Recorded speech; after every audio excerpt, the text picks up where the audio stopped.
본문에서 우리는 성도들이 주변 이웃들에게 존귀함을 받을 수 있는 비결을 배울 수 있습니다. 그것은 오직 하나님을 의지하는 것입니다. 하나님만을 의지하는 것이 세상 사람들이 볼 때 어리석어 보일지 모릅니다. 답답하기도 할 것입니다. 하지만 우리는 인생의 도움이 우리 하나님께로부터 나옴을 분명히 믿습니다. 시편 121편에 내가 산을 향하여 눈을 들리라. 나의 도움이 어디서 올까? 나의 도움은 천지를 지으신 여호와에게서로다. 당시 북쪽의 최강대국 아수르는 아람과 북이스라엘을 차례로 정복하고 그 여세를 몰아서 남왕국의 유다를 위협하고 있었습니다.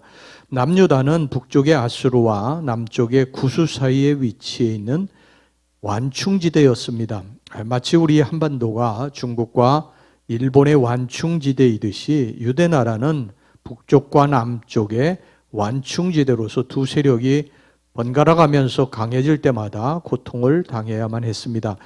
이런 상황에서 만약 유다가 아수르에게 함락이 되면 구스도 위험에 빠질 수가 있었던 것입니다. 그래서 구스는 군사를 더욱 징집해서 전쟁에 대비하고 있었습니다. 당시의 구스, 즉 지금의 에티오피아는 지금은 보잘것없는 나라지만요, 당시에는 애굽을 장악하고 있었던 강대국이었습니다. 그래서 유다는 아수르의 침략에 대비해서 구스의 군대에 의존하고자 했던 것입니다.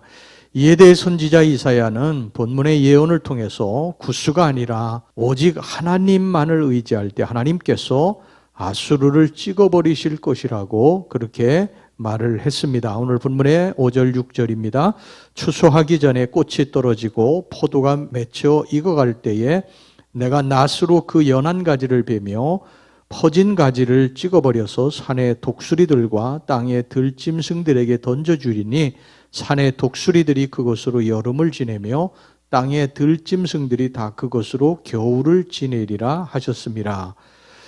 그리고 오히려 구스가 유다 왕국에 나중에 예물을 바치게 될 것이라고 그렇게 이사야 선지자가 예언까지 합니다. 7절 말씀 봅시다. 그때의 강들이 흘러나누인 나라에 장대하고 준수한 백성, 그 시초부터 두려움이 되며 강성하여 대적을 밟는 백성이 만군의 여호와께 드릴 예물을 가지고 만군의 여호와의 이름을 두신 곳 시온산에 이르리라.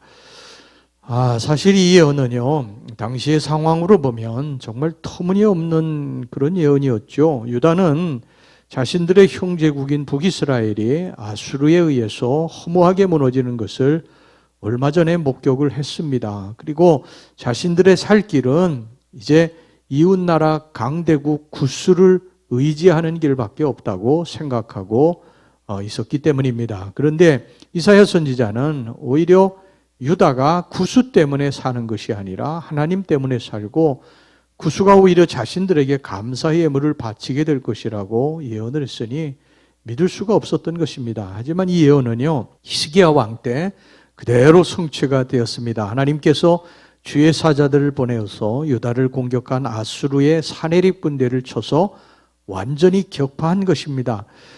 이로써 이제 아수르의 남방 진출이 어렵게 되지 않았습니까? 그러니까 이 아수르의 남방 진출에 확장되어지는 이 세력 앞에 굉장히 긴장하고 있던 구스가 유다가 그것을 물리쳐 주었으니까요, 찾아와서 감사의 예물을 드렸습니다. 역대하 32장 22절에서 23절 말씀 보겠습니다. 이와 같이 여호와께서 히스기야와 예루살렘 주민을 아수르 왕 사네립의 손과 모든 적국의 손에서 구원하여 내사 사면으로 보호하심에 여러 사람이 예물을 가지고 예루살렘에 와서 여호와께 드리고 또 보물을 유다 왕 히스기야에게 드린지라. 이후부터 히스기야가 모든 나라의 눈에 존귀하게 되었더라.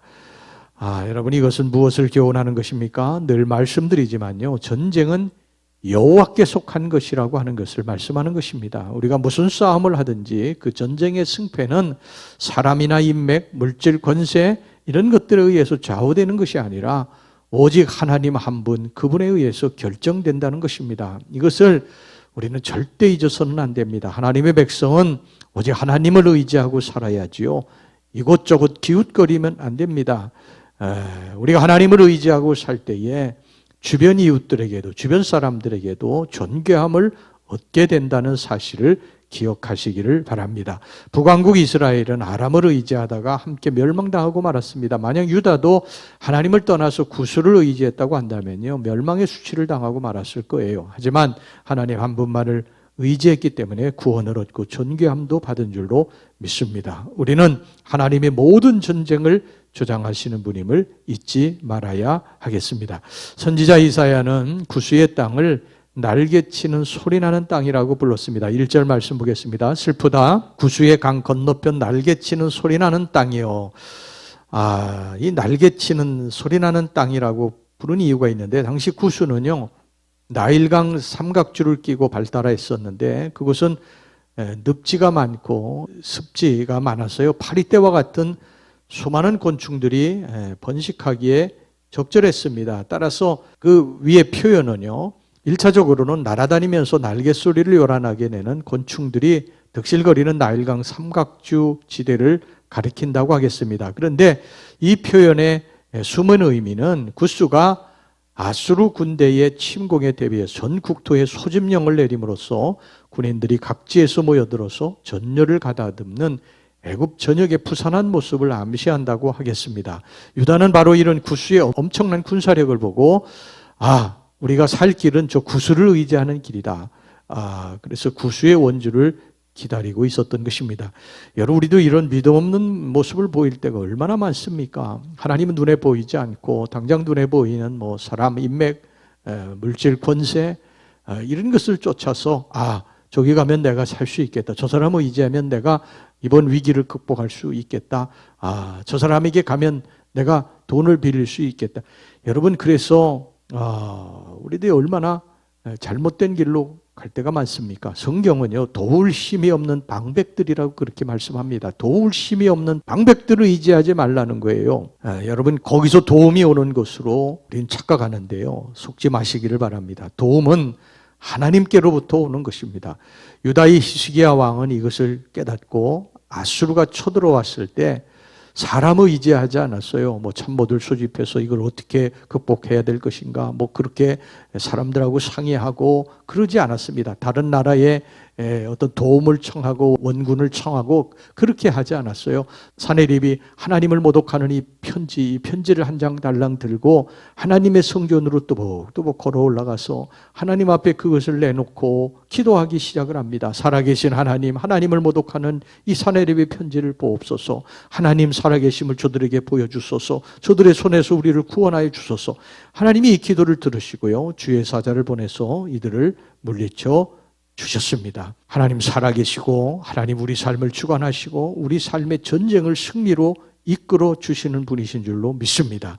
여러분, 이것을 잊지 마시기를 바랍니다. 우리가 어려움을 당할 때 어디로 피합니까? 오직 주님의 품 안으로 피해야 됩니다. 그래야 삽니다. 사람에게 도움이 오는 게 아니에요. 사람들의 도움은 하나님이 연결시켜 주셔야 오는 줄로 믿습니다. 이것을 명심하고 우리 하나님 한 분만 의지하고 나아가는 저와 여러분들이 되시기를 주의 이름으로 축원합니다.